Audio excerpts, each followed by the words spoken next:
And you'll tell me when you want your video? Okay. Thank you, Steve, for the warm welcome. And I too am very lucky to be here with all of you. The title of today's talk is Who Could Have Imagined?, where we will be exploring the field of possibilities. To kick things off, let's just start with ourselves. Think back to when you were a kid, born into the family you had.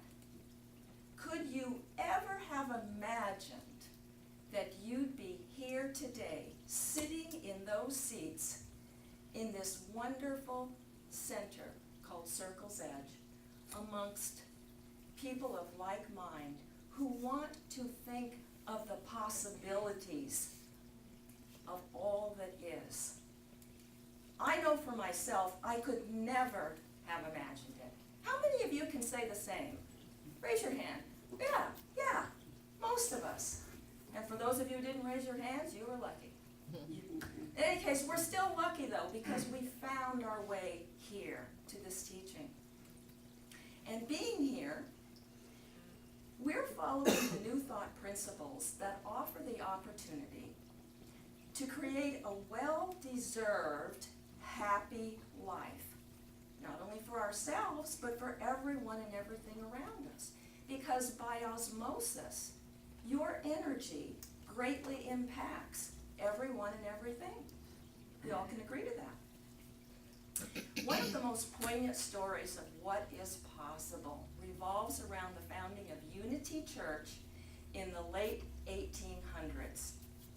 The story has several layers because much of what happened with the creation of Unity is intertwined with its founders, Myrtle and Charles Fillmore, who both suffered from physical ailments and eventually became healed.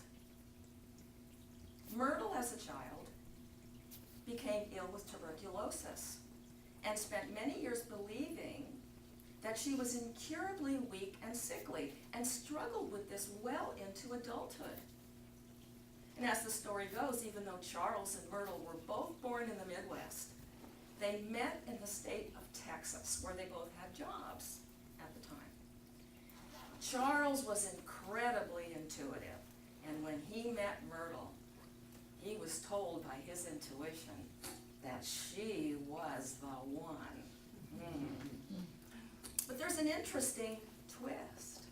When they met, Myrtle was 29 years old, okay, but Charles was only 20.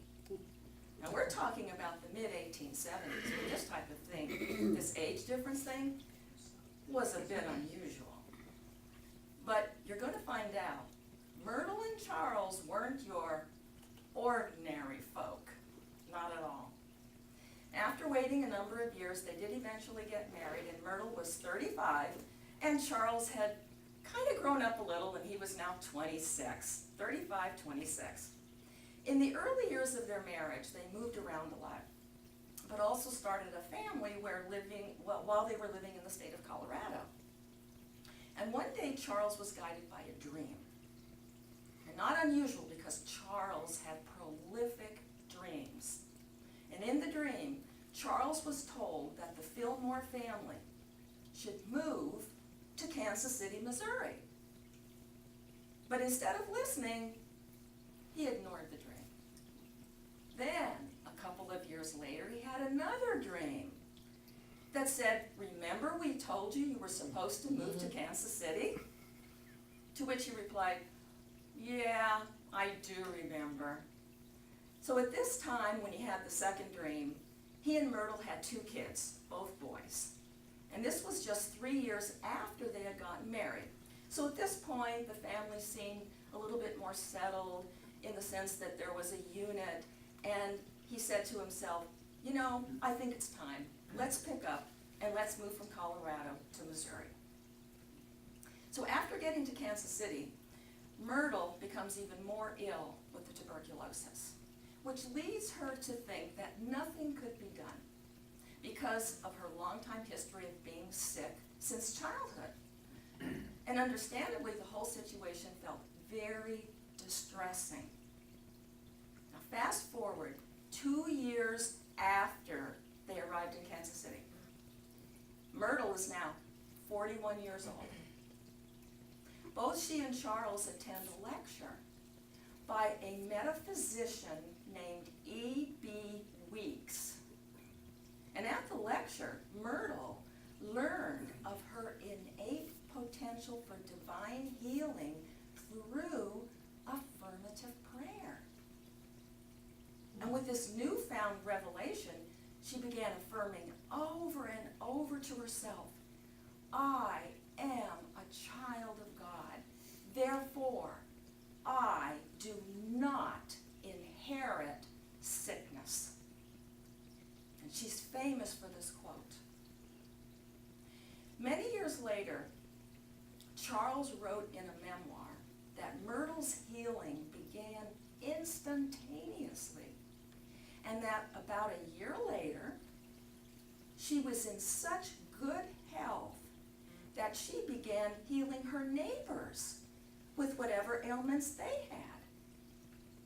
So she would hold these group sessions with people in need of healing.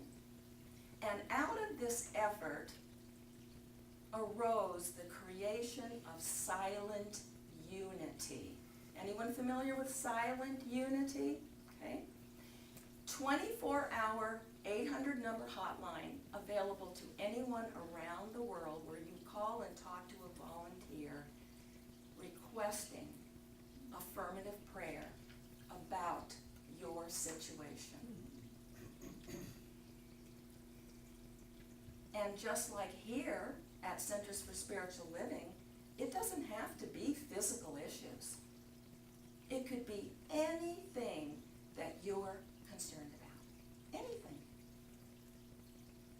Now let's put this all together. Myrtle gets married at age 35, knowing that she's sick with TB, but still gives birth to 2 healthy boys. Then, after Charles has that dream for the second time, the whole family moves to Kansas City, where unfortunately Myrtle becomes even more sick. But then, both she and Charles attend a lecture about the power of affirmative prayer. Myrtle is healed and spreads the word to neighbors, teaching them about the healing process through affirmative prayer. Now let's talk about Charles. What's his scene? Well, just like Myrtle, he too had suffered health issues as a kid. At age 10, while ice skating, he was born and raised in the state of Minnesota, where it gets pretty cold. There's lots of ice for ice skating. Well, while ice skating, he had an accident, and it dislocated his hip, which unfortunately marked him with lifetime physical challenges, including chronic pain. But not only that, he was required to wear a steel extension in one leg, which had become shorter than the other leg. So with all of this going on well into adulthood, you would think that he too would be drawn to the message of affirmative prayer and healing. But no, he didn't want to have anything to do with it. For some reason, it didn't appeal to him when he went to the lecture. However, as Charles witnessed the healing of his wife, he gradually became more interested in the study and began to apply the healing principle to his own case with gratifying results. In his memoir, he writes about the changes he witnessed in himself. No more chronic pain, his hip was healed and grew stronger, plus his leg began to lengthen. Within a few years, when the leg became normalized, he was free to get rid of that steel extension that he had worn since he was a kid. Wow. Now, with bearing witness to their own healings, silent unity was born, which enabled them to spread the word to countless other people. And And out of that seed of silent unity, what came next was the creation of Unity Church. Now, to recap all of these events, who could have imagined that these two individuals would meet, eventually get married and start a family, be guided via a dream to Kansas City, then attend a lecture on healing through affirmative prayer, which was the beginning of silent unity?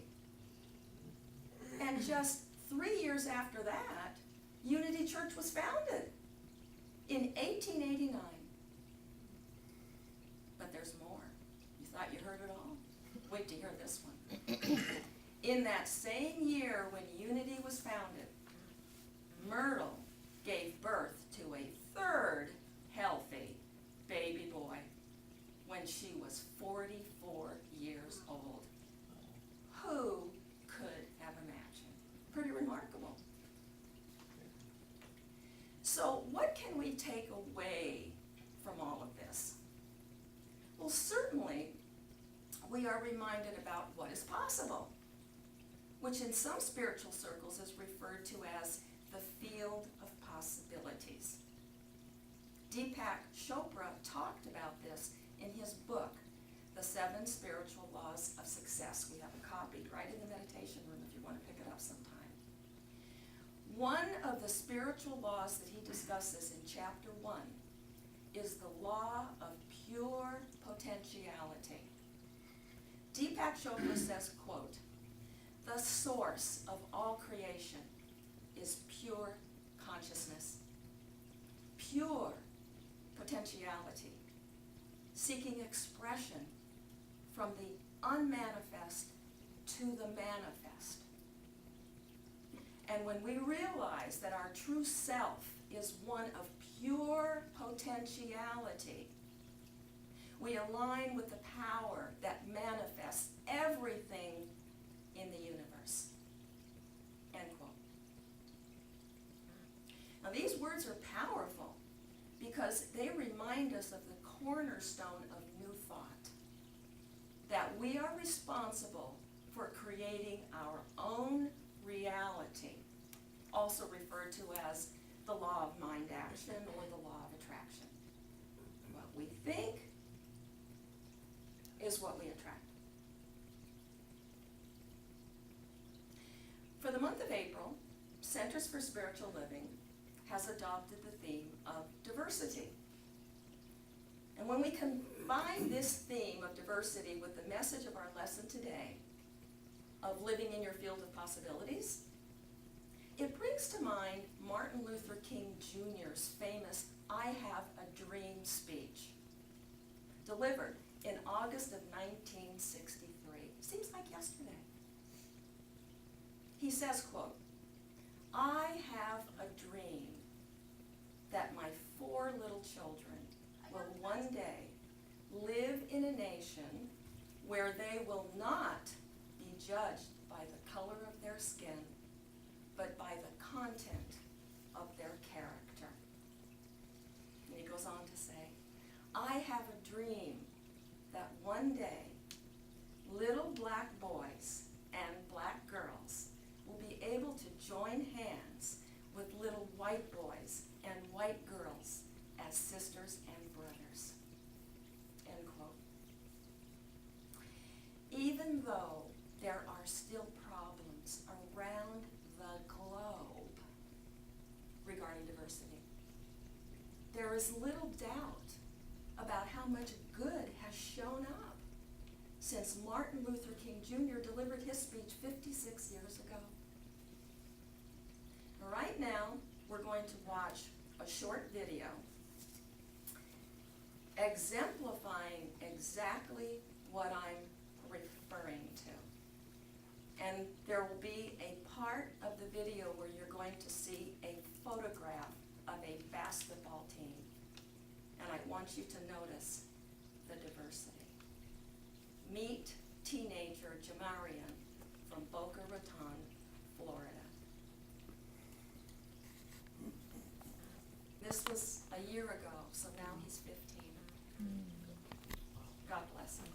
Truly an amazing story of what is possible. So in this month's guidance about diversity, Centers for Spiritual Living encourages us to, quote, see a world where people of color are seen and heard in love and respect, and also to see a world where all people formerly marginalized are valued, respected, and celebrated. I believe the Jamarian story exemplifies how far we have come. Spiritual teacher Wayne Dyer said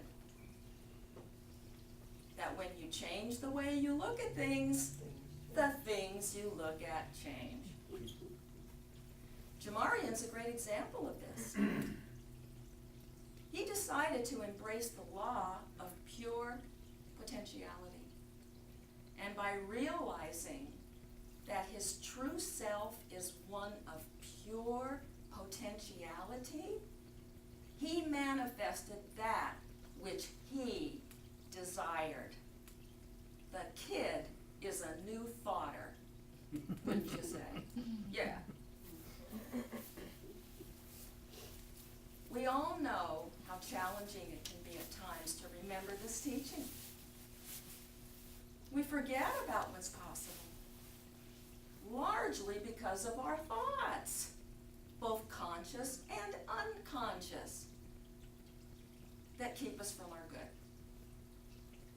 Which is why spiritual teachers say that quieting the mind is a path to loosening the hold that our thoughts have on us. So, at this time, let's do a short guided visualization designed to open you up to your field of pure potentiality. And we'll begin by closing our eyes if you want to, if you feel comfortable, and simply focus on your breathing. Breathe in and out a few times. In and out.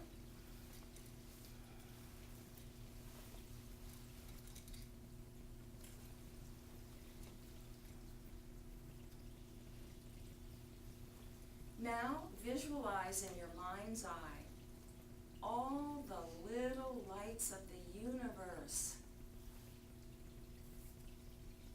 knowing that you are one of those lights.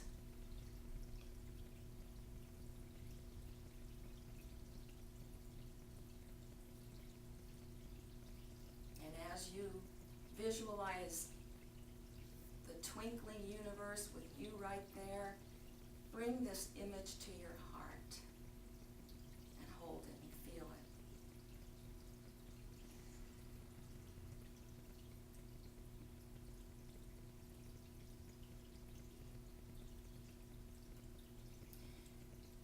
Now with both your head and heart, see and feel the energy of all the lights of the universe as they twinkle and glow, including your own light.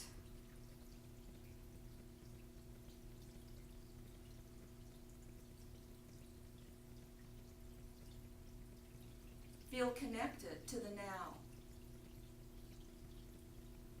and to the oneness of all that is.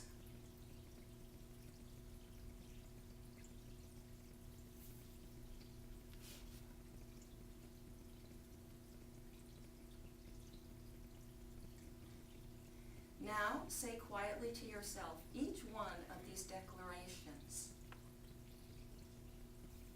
I live in my field of pure potentiality, from which emanates endless possibilities.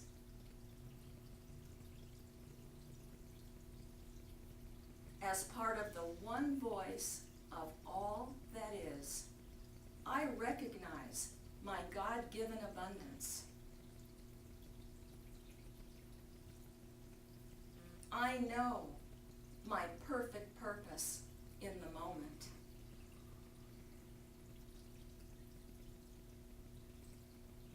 I observe all the good that is here now.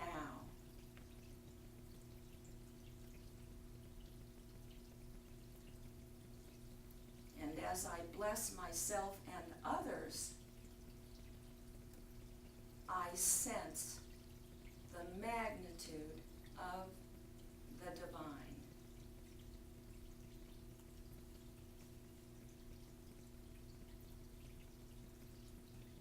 So at this time, take a moment to feel the restfulness within.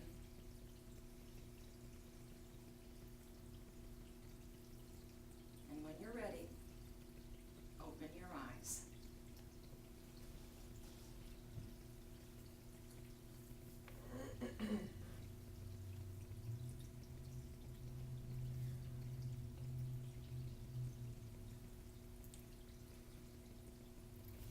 How does that feel? Right.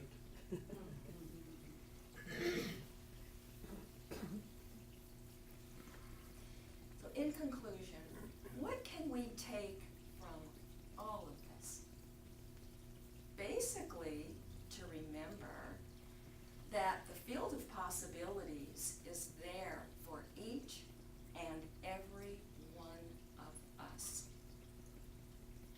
With our New Thought principles, we too can be like Charles and Myrtle and the teenager Jamarian. It's just a matter of tapping into that field of pure potentiality and staking our claim. Namaste. Namaste.